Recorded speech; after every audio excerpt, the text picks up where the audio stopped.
Thus a man shall lead his life away here on the edge of the wilderness, in a new world, far in the dark of a continent, and have a flute to play at evening here, while his strains echo to the stars, amid the howling of wolves. Shall live, as it were, in the primitive age of the world, a primitive man. Yet he shall spend a sunny day, and in this century be my contemporary. Perchance shall read some scattered leaves of literature, and sometimes talk with me. Why read history then, if the ages and the generations are now?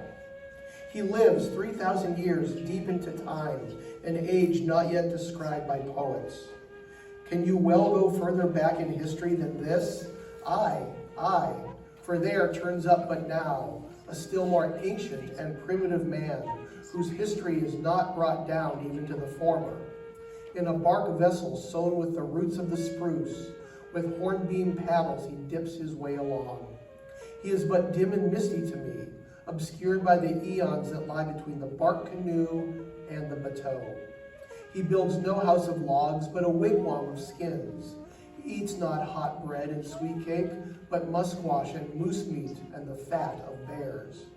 He glides up the Minnetonka and is lost to my sight, as a more distant and misty cloud is seen flitting by behind a nearer and is lost in space. So he goes about his destiny, the red face of man.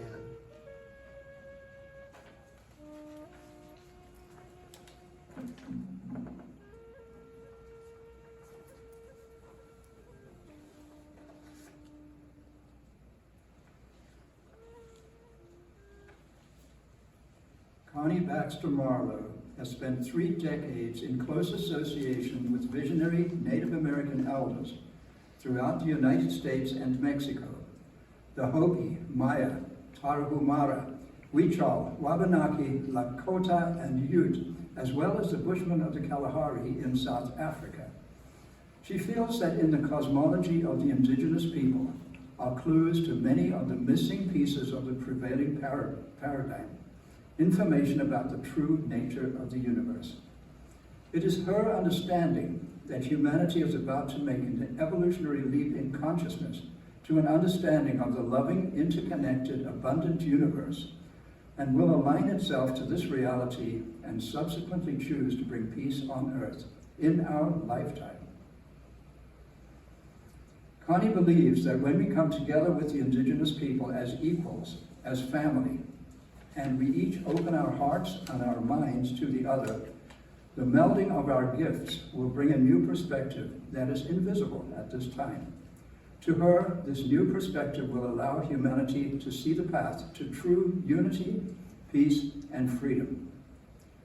Connie finds Henry David Thoreau an important bridge to this shift in consciousness and has produced a film series, The American Evolution, Voices of America, which weaves a tapestry of paradigm-shifting ideas with a visionary Thoreau scholar, Penobscot Indian elders, a Muslim imam, and other important thinkers addressing these ideas. Connie is a Baxter of Maine. Her family bought and gave Mount Katahdin and 200,000 acres to the people of Maine to be held forever wild as a public park. It was on Katahdin that Thoreau experienced a significant life-changing epiphany. Richard Smith, preeminent Thoreau scholar and living history interpreter, represents Thoreau himself today, reading from Thoreau's Indians, the 1,000 Indian-related references in Thoreau's writings, compiled by the late Bradley P. Dean, Ph.D., Thoreau scholar. Jim St. Pierre, preeminent Thoreau scholar and living history interpreter, represents, no, I'm sorry. Let's just stick with the correct paragraph. Sorry, Jim. Jim St. Pierre, conservation advocate, represents Joe Polis, Thoreau's Indian guide, also reading from Thoreau's Indians.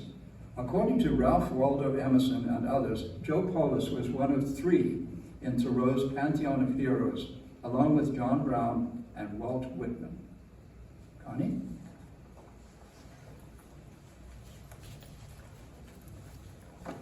Thank you, Andrew, for that lovely introduction. And welcome, Richard, and welcome, Jim. Thank you for having us. Thank you so much for coming to perform Thoreau the Futurist and the Emerging Human, a.k.a. Thoreau and Joe.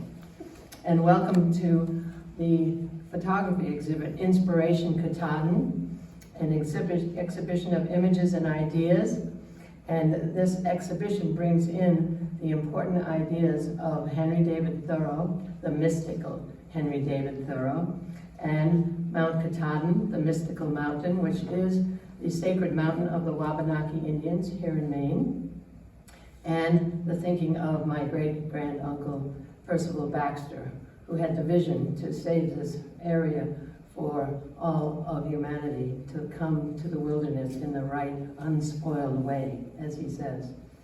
So, we are here today to touch on a little-known aspect of the life and works of Henry David Thoreau, American author and visionary. His lifelong fascination with the Native Americans. I believe this, once understood, will be significant for humanity's evolution of consciousness. The simplest way to cut to the chase of what I'm driving at today is to say that we will be addressing the mystical nature of the universe. The universe is wider than our views of it, wrote Thoreau in the last chapter of Walden. Excuse me, I'm going to get a little water there.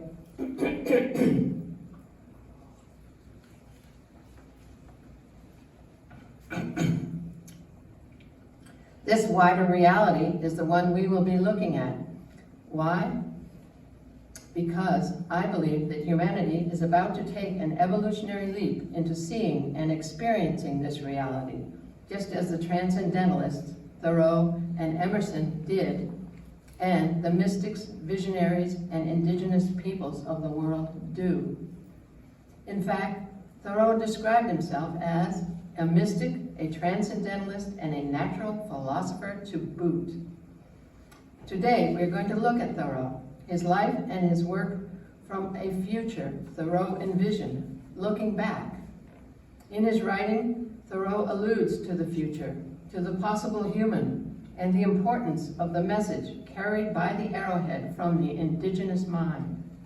We are going to show you a perspective on Thoreau and the Indian he experienced, give you some ideas to ponder, and suggest a synthesis from which we can all open to a larger reality and take the human potential up a notch to the place the way the indigenous way of life embodies, and Thoreau dedicated his life to modeling. All the quotes in this reading are directly from Thoreau's Indian notebooks and journals. Imagine that this is Henry Thoreau's third trip to Maine, and he and his Penobscot guide, Joe Polis, are sitting in the wilderness after a long day of paddling up the Allagash River. This is Joe Polis.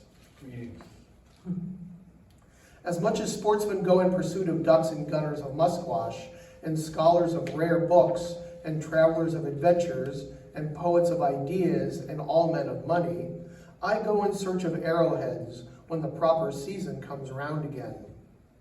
The larger pestles and axes may perchance grow scarce and be broken, but the arrowhead shall perhaps never cease to wing its way through the ages to eternity. It was originally winged but for a short flight, but it still, to my mind's eye, wings its way through the ages, bearing a message from the hands that shot it. They are not fossil bones, but, as it were, fossil thoughts, forever reminding me of the mind that shaped them.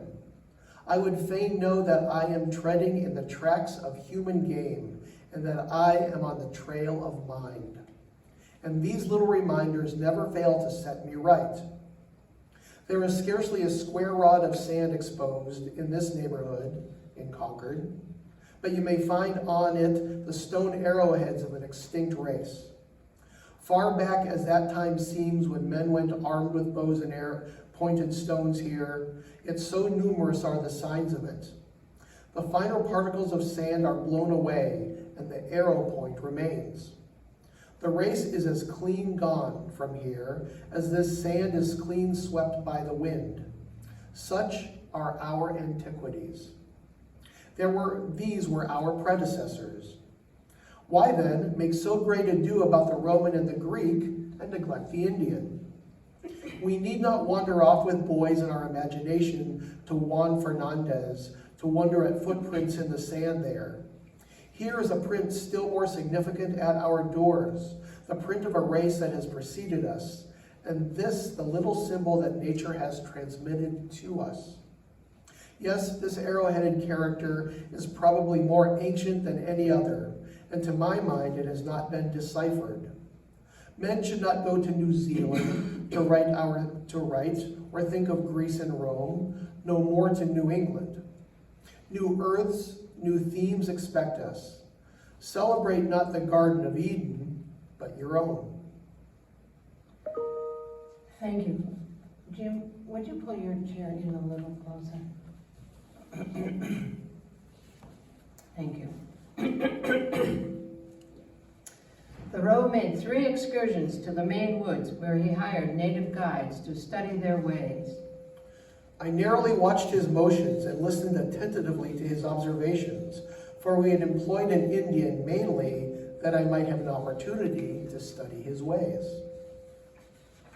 On his first excursion to Katahdin in September of 1846, the Penobscot guide he hired, Louis Neptune, failed to appear. Thoreau and his companions ended up climbing Katahdin without a guide, and on this climb he experienced his life-changing epiphany. Excuse me. On Thoreau's second excursion to Maine, he hired Joe Polis, son of the governor, as his guide on a moose hunting expedition in 1853. And in 1857, on his last trip to Maine, he hired Joe Polis as his guide. Thoreau died of tuberculosis 5 years later in 1862 at the age of 44 after taking a trip to Minnesota where he also explored the native culture. After he left Walden in 1848, he studied indigenous cultures in depth and read everything he could find, more than 500 sources, and kept notes in what are now called the Indian notebooks, 4,000 manuscript pages. He became one of the top ethnologists of his time, as well as an author, lecturer, biologist, and surveyor. The relationship that developed between Thoreau and Polis during his last Maine excursion was to solidify in Thoreau's mind the importance of the native experience. Thoreau had been fascinated by the native from childhood. He saw that the native could see what he could see. Thoreau, as a mystic and transcendentalist, resonated to an expanded reality. He possessed the ability to see and sense the spirit that is at the essence of all life, and from this vantage point, he could envision a society made up of the true human, acting from a connectedness that is foreign to most people at this time. Why was Joe Polis one of 3 of Thoreau's heroes? Because as Thoreau scholar Bradley P. Dean, PhD, has stated, Joe exemplified Thoreau's dream of the synthesis of mystical indigenous connection to nature, to what I call the conscious loving universe, with the worldly man who could function in the modern times, exhibiting capabilities which I see as the emerging human, whose choices will take humanity closer to realizing our full potential as loving beings walking in balance. To me, this is the evolutionary leap of humanity. Thoreau saw and bemoaned the limitations of the modern society, and he resonated to the expanded reality of the mystic and often experienced the natural world the way the native did. He dreamed of a future that would bridge these realities, and Joe Polis symbolized this possibility.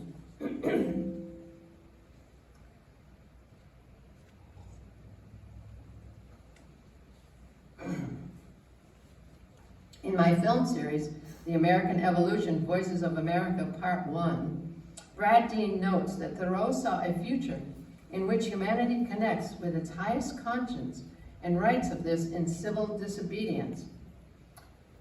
Quote, That government is best which governs least. Carried out, it finally amounts to this: that government is best which governs not at all.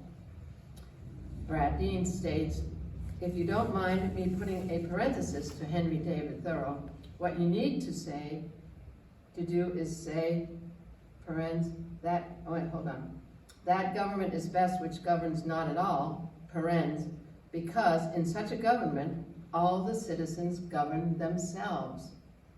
Brad goes on to say, that's key. What Thoreau wants is self-governors. Everyone is their own king and governor and Congress and Senate, and you do not need laws to oppress you because you have a law inwardly that manifests itself in your conduct outwardly. I will venture to say that there is a direct link between humanity's expanded mystical connection to the universe and its access to its highest conscience, its divine nature. That the message carried to the future by the arrowhead is the possibility of life lived in alignment with the oneness of creation and the sacredness of all things. Concepts that lie at the foundation of indigenous cosmology and way of life. In a little book called Mystics as a Force for Change, an Indian named Ghost states, mysticism proposes a revolution from above and by consciousness. To say technology is the grammar of the future is dangerous nonsense.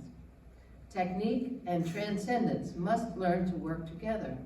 That would be the beginning of the total man and totality thinking. And the individuals who will most help humanity in the hour of crisis are those who recognize a willed change from within as a step to a total change in our relationship with reality, the harmony of the whole. The issue is plain. What is the true nature of things, and how do we embody it in our social living? End of the quote by Mr. Ghost. Well, Albert Einstein stated, no problem was ever solved in the same consciousness in which it was created. We have built a house of cards on a false foundation of erroneous assumptions that our logical minds have, given the information we have, responded to logically, and have gotten us to where we are right now. Once we have come to grasp the correct, accurate information about the nature of the universe, our logical minds will take us to peace on earth and will be bringing heaven to earth. The Indian begins where we leave off and seems so much the divine, and anything that fairly excites our admiration expands us. Now, Thoreau and Joe will speak for themselves through Thoreau's writings. We will take you on a little adventure into the Maine woods. Please note that all quotes are from Thoreau, including those spoken by Joe. The first man we saw on Indian Island was an Indian named Joseph Polis, whom my relative had known from a boy and now addressed familiarly as Joe. He was dressing a deerskin in his yard. The skin was spread over a slanting log, and he was scraping it with a stick held by both hands. He was stoutly built, perhaps a little above the middle height, with a broad face, and, as others said, perfect Indian features and complexion. His house was a 2-story white one with blinds, the best looking that I noticed there, and as good as an average one on a New England village street. It was surrounded by a garden and fruit trees, single corn stalks standing thinly amid the beans. He was one of the aristocracy. It appeared that he had represented his tribe at Augusta and also once at Washington, where he had met some Western chiefs. Also, he had called on Daniel Webster in Boston. We asked him if he knew any good Indian who would like to go into the woods with us, to which he answered, out of that strange remoteness in which the Indian ever dwells to the white man, Me like to go myself. Me want to get some moose. and he kept on scraping the skin. Early the next morning, the stage called for us, the Indians having breakfasted with us and already placed the baggage in the canoe to see how it would go. My companion and I had each a large knapsack as full as it would hold, and we had 2 large India rubber bags which held our provisions and utensils.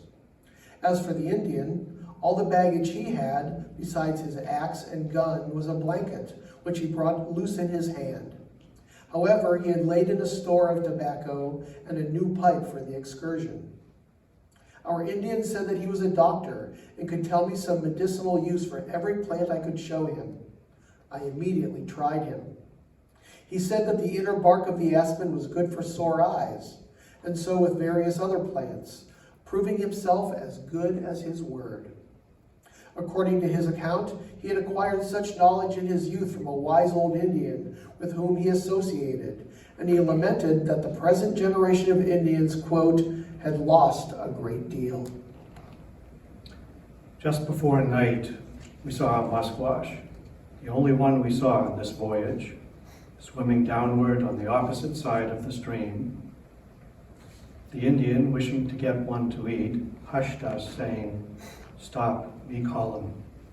And sitting flat on the bank, he began to make a curious squeaking, wiry sound with his lips, exerting himself considerably. I was greatly surprised, thought that I had at last got into the wilderness, that he was a wild man indeed, to be talking to a musquash. I did not know which of the two was the strangest to me. He seemed suddenly to have quite forsaken humanity and gone over to the musquash side. The musquash, however, as near as I could see, did not turn aside, though he may have hesitated a little, and the Indian said that he saw a fire. But it was evident that he was in the habit of calling the musquash to him, as he said. An acquaintance of mine who was hunting moose in the woods a month after this tells me that his Indian in this way repeatedly called the musquash within reach of his paddle in the moonlight and struck at them. We carried round the falls just below on the west side. The rocks were on the edges and very sharp. The distance was about 3/4 of a mile. When we had carried over one load, the Indian returned by the shore and I by the path. And though I made no particular haste, I was nevertheless surprised to find him at the other end as soon as I. It was remarkable how easily he got along over the worst ground. He said to me, "I take canoe and you take the rest. Suppose you can keep along with me?" I thought that he meant that while he ran down the rapids, I should keep along the shore and be ready to assist him from time to time, as I had done before. But as the walking could be very bad, I answered, "I suppose you will go too fast for me, but I will try." But I was to go by the path, he said. This, I thought, would not help the matter. I should have so far to go to get to the riverside when he wanted me. But neither was this what he meant. He was proposing a race over the carry and asked me if I thought I could keep along with him by the same path, adding that I must be pretty smart to do it. As his load, the canoe, would be much the heaviest and bulkiest, though the simplest, I thought that I ought to be able to do it, and he said that I would try. And I said that I would try. So I proceeded to gather up the gun, axe, paddle, kettle, frying pan, plates, dippers, carpets, etc. And while I was thus engaged, he threw me his cowhide boots. "What, are these in the bargain?" I asked. "Oh, yeah," said he. But before I could make a bundle of my load, I saw him disappearing over the hill with the canoe on his head. So hastily scraping the various articles together, I started on the run, and immediately went by him in the bushes. But I had no sooner left him out of the sight in a rocky hollow than the greasy plates, dippers, etc. took to themselves wings. And while I was employed in gathering up again, he went by me. But hastily pressing the sooty kettle to my side, I started once more, and soon passing him again, I saw him no more on the carry. I did not mention this as anything of a feat, for it was but poor running on my part, and he was obliged to move with great caution for fear of breaking his canoe as well as his neck. When he made his appearance, puffing and panting like myself, in answer to my inquiries where he had been, he said, "Locks cut 'em feet." And laughing, he added, "Oh, me love to play sometimes." He said that he and his companion, when they came to carry several miles long, used to try who would get over first, each perhaps with a canoe on his head. I bore the signs of the kettle on my brown linen sack for the rest of the voyage. He had previously complimented me on my paddling, saying that I paddled just like anybody. giving me an Indian name, which he said meant Great paddler. I observed that I should like to go to school to him to learn his language, with him to learn his language, living on the Indian island the while. Could that not be done? Oh, you're. He replied. Good many do so. I asked how long he thought it would take. He said, 1 week. I told him that in this voyage I would tell him all I knew, and he should tell me all he knew, to which he readily agreed.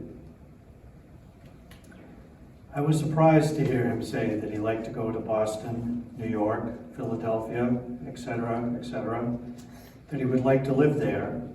But then, as if relenting a little, when he thought what a poor figure he would make there, he added, I suppose I live in New York, I be poorest hunter, I expect. He understood very well both his superiority and his inferiority to the whites. I asked him how he guided himself in the woods. He replied, great difference between me and the white man. It appeared as if the sources of information were so various that he did not give a distinct, conscious attention to any one, and so could not readily refer to any when questioned about it. But he found his way very much as an animal does. Perhaps that is commonly called instinct in the animal. In this case, it is merely a sharpened and educated sense. Often, when an Indian says, I don't know, in regard to the route he is to take, it does not mean what a white man would by those words. For his Indian instinct may tell him still as much as the most confident white man knows. He does not carry things in his head, nor remember the route exactly like a white man, but relies on himself at the moment. Not having experienced the need of the other sort of knowledge, all labeled and arranged, he has not acquired it. The next day, the Indian told me the name for the phosphorescent light I had seen in the night. Art too so cute. And on my inquiring concerning the will-o'-the-wisp and the like phenomena, he said that his folks sometimes saw fires passing along at various heights, even as high as the trees, and making a noise. I was prepared after this to hear of the most startling and unimagined phenomena witnessed by his folks. They are abroad at all hours and seasons in scenes so unfrequented by white men. Nature must have made 1,000 revelations to them, which are still secrets to us.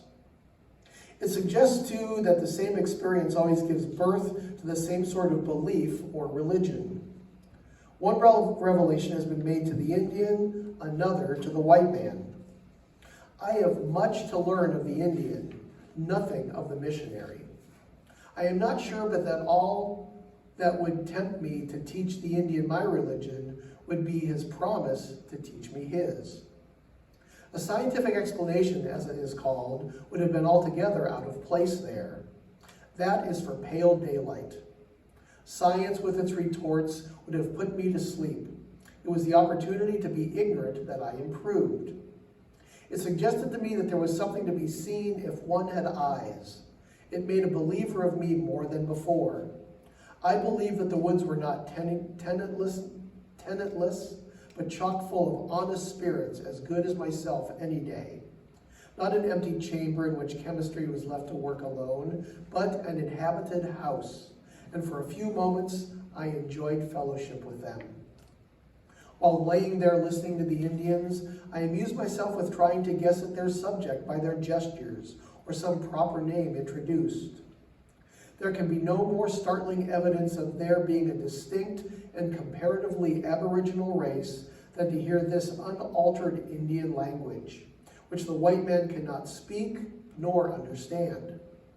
We may suspect change and deterioration in almost every other particular, but the language which is so wholly unintelligible to us took me by surprise, though I had found so many arrowheads. It convinced me that the Indian was not the invention of historians and poets. These were the sounds that issued from the wigwams of this country before Columbus was born. They have not yet died away, and with remarkably few exceptions, the language of their forefathers is still copious enough for them.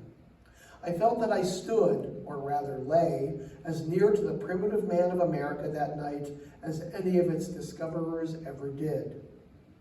As we drew near to Old Town, I asked Polis if he was not glad to get home again, but there was no relenting in his wildness, and he said, "It makes no difference to me where I am." We stopped for an hour at Polis's house, where my companion shaved with his razor, which he pronounced in very good condition. Mrs. P. wore a hat and had a silver brooch on her breast, but she was not introduced to us. The house was roomy and neat. This was the last I saw of Joe Polis. We took the last train and reached Bangor that night. This experience with Polis was so significant to Thoreau that he would not immediately publish his account of the excursion for fear of offending Polis. On his deathbed, Thoreau's last words were Indian and moose. Thoreau and the Indian transcend the experience of the everyday man. Thoreau saw salvation in this transcendence. It allowed him to see the human potential. He was not, however, a stranger to the shadow side of the Indian, nor of the white man. He had an extraordinary insight into the human condition, its limitations and its possibilities. His dream was to inspire his readers, the human race, to a higher place. The truth will set us free, and each race must acknowledge the dichotomy of its light and its shadow. Thoreau expresses this dichotomy in the following passage. What an evidence it is, after all, of civilization, or of a capacity for improvement, that savages like our Indians, who in their protracted wars stealthily slay men, women, and children without mercy. What a wonderful evidence it is, I say, of their capacity for improvement, that even they can enter into the most formal compact or treaty of peace, burying the hatchet, etc., and treating with each other with as much consideration as the most enlightened states. You would say that they have a genius for diplomacy as well as for war. Consider that the Iroquois, torturing his captive, and now beholding him in the council chamber where he meets the representative of the hostile nation to treat of peace, conducting with such perfect dignity and decorum, betraying such a sense of justice. These savages are equal to us civilized men in their treaties, and I fear not essentially worse in their wars. Every race, every human has a light and a shadow side. We cannot burden anyone with the idea that he has no shadow. Each race has passed through dark hours in our evolution. Without rose-colored glasses, Thoreau could see beyond our limitations to the higher truths, because he shared a reality with the Indian from which he could see possibilities. Joe will now read Thoreau's writings that indicate this transcendence. We talk of civilizing the Indian, but that is not the name for his improvement. If we could listen but for an instant to the chant of the Indian muse, we should understand why he will not exchange his savageness for a civilization. By the wary independence and aloofness of his dim forest life, he preserves his intercourse with his native gods and is admitted from time to time to a rare and peculiar society with nature. He has glances of starry recognition to which our wounds are strangers. The steady illumination of his genius, dim only because distant, is like the faint but satisfying light of the stars, compared with the dazzling but ineffectual and short-lived blaze of candles. We would not always be so soothing in taming nature, breaking the horse and the ox, but sometimes ride the horse wild and chase the buffalo. The Indian's intercourse with nature is at least as such as admits of the greatest independence of each.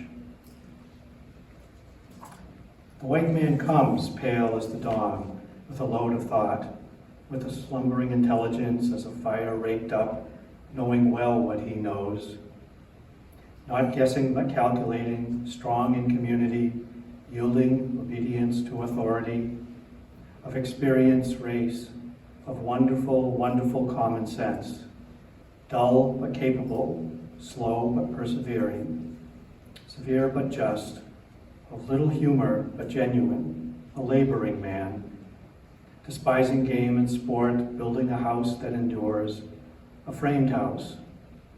He buys the Indians moccasins and baskets, then buys his hunting grounds, and at length forgets where he is buried and plows up his bones.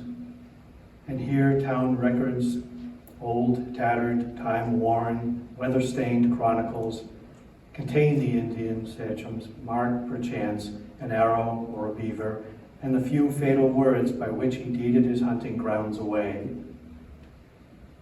He comes with a list of ancient Saxon, Norman, and Celtic names, and strews them up and down the river. Framingham, Sudbury, Bedford, Carlisle, Chelmsford, and this is not English. This is not New England, and these are the New West Saxons whom the red men call not English or English, but Yangtze, and so at last they are known for Yankees. The savage is far-sighted, his eye like the poet's, doth glance from heaven to earth, from earth to heaven. He looks far into futurity, wandering as familiarly through the land of spirits as the civilized man through his woodlot or pleasure grounds. His life is practical poetry, a perfect epic. The earth is his hunting ground. He lives suns and winters. The sun is his timepiece. He journeys to its rising or its setting, to the abode of winter or the land whence the summer comes. He never listens to the thunder, but he is reminded of the Great Spirit. It is his voice. To him, the lightning is less terrible than it is sublime, the rainbow less beautiful than it is wonderful, the sun less warm than it is glorious. The savage dies and is buried. He sleeps with his forefathers, and before many winters his dust returns to dust again, and his body is mingled with the elements. The civilized man can scarce sleep even in his grave. Not even there are the weary at rest, nor do the wicked cease from troubling. The savage may be, and often is, a sage. Our Indian is more of a man than the inhabitant of a city. He lives as a man, he thinks as a man, he dies as a man. The latter, it is true, is more learned. Learning is art's creature, but it is not essential to the perfect man. It cannot educate.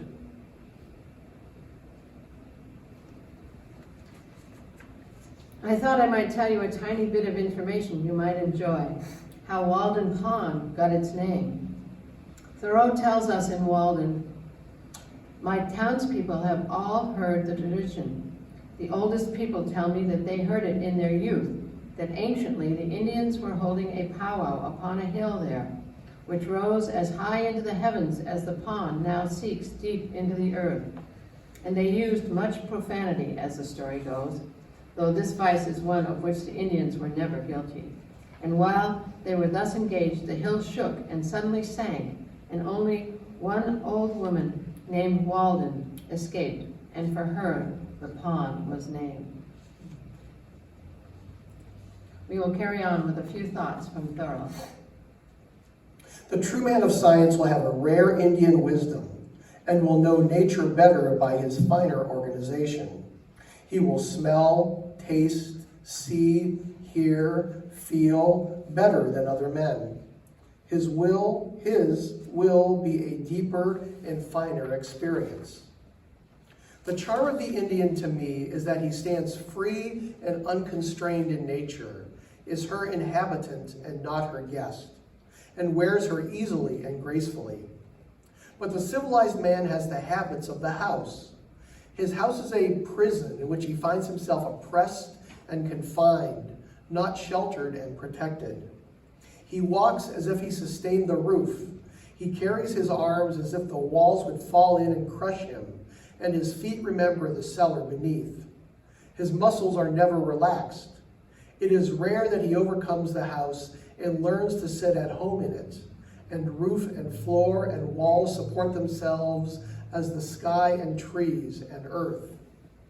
For the Indian, there is no safety but in the plow. If he would not be pushed into the Pacific, he must seize hold of the plow tail and let go his bow and arrow, his fish spear and rifle. This, the only Christianity that will save him. His fate says sternly to him, forsake the hunter's life and enter into the agricultural, the second state of man.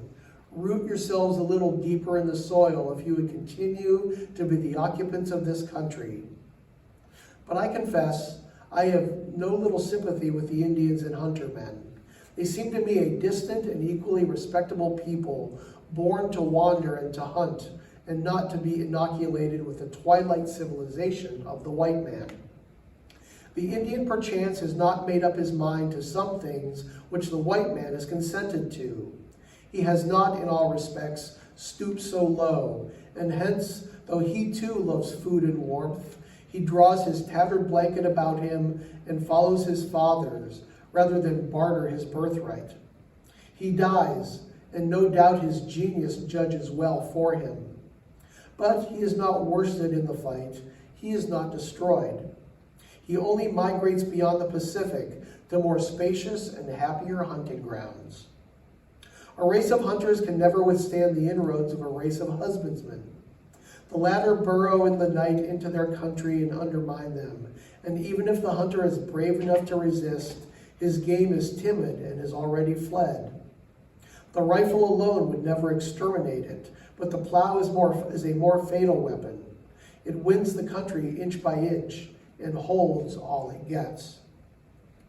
But this points to a distinction between the civilized man and the savage, and no doubt they have designs on us, making of the life of a civilized people an institution in which the life of the individual is to a great extent absorbed, in order perchance to preserve and perfect the race. But I wish to show at what a sacrifice this advantage is obtained, and to suggest that we may possibly so live as to secure all the advantages without suffering any of the disadvantages. I think myself in a wilder country and a little nearer to primitive times when I have read in old books which spell the word savages with an L, salvages, reminding me of the derivation of the word from silva. There is in some of the wild wood and its bristling branches still left in their language. The savages they describe are really salvages, men of wood. These remind us that not only for strength, but for beauty, the poet must from time to time travel the logger's path and the Indian's trail, to drink at some new, more bracing fountain of the muses, far in the recesses of the wilderness. If then we would indeed restore mankind by truly Indian, botanic, magnetic, or natural means, let us first be as simple and well as nature ourselves, dispel the clouds which hang over our own brows, and take up a little life into our pores. Do not stay to be an overseer of the poor, but endeavor to become one of the worthies of the world. Thoreau's political life, his life in society, his role as an author, exemplified the mystical connection to the universe. Thoreau was what I consider the probable human. His ability to see and experience an expanded reality drove his actions on a day-to-day basis. He acted according to his inner knowing, his conscience, and changed the world through modeling and communicating what he saw and resonated to. He dreamt of a nation of individuals operating in freedom that would actualize on Earth the highest human potential and the power of the universe. Thoreau desperately wanted the world to see what he could see, and believed that one day we would. It was only a matter of humanity waking up to its true nature. On the title page of Walden, Thoreau writes, I do not propose to write an ode to dejection, but to brag as lustily as a chanticleer in the morning, if only to wake my neighbors up. I, for one, believe that Thoreau, the futurist, saw, sensed the evolution of consciousness that humanity was to undergo, the merging of the inner and outer self, and knew he was a front runner. It's time for the vision of Thoreau, for the cosmology of the indigenous peoples, for the heart of humanity, and the true destiny of America to become actualized through our day-to-day choices as we bring peace on earth and heaven to earth. New earths, new themes expect us. So, Thank you very much. Thank you very much. And thank you, Joe, and Jim, and Richard, and Henry. All for four of coming. us. And please know that I have a series of clips from my film series that show this connection to the Native people by Henry Thoreau, with Brad Dean speaking, with Richard speaking, and Penobscot elders speaking. So you can see that online at theamericanevolution.com on YouTube. And I'll put a link here in this description so you can access that, so you can really hear it from the scholar's point of view, the significance of this connection to the Native people. So, thank you so much for coming, everybody. Thank you for joining us. And thanks for joining us on Facebook Live, and we'll see you anon. Thank you very much. Thank you.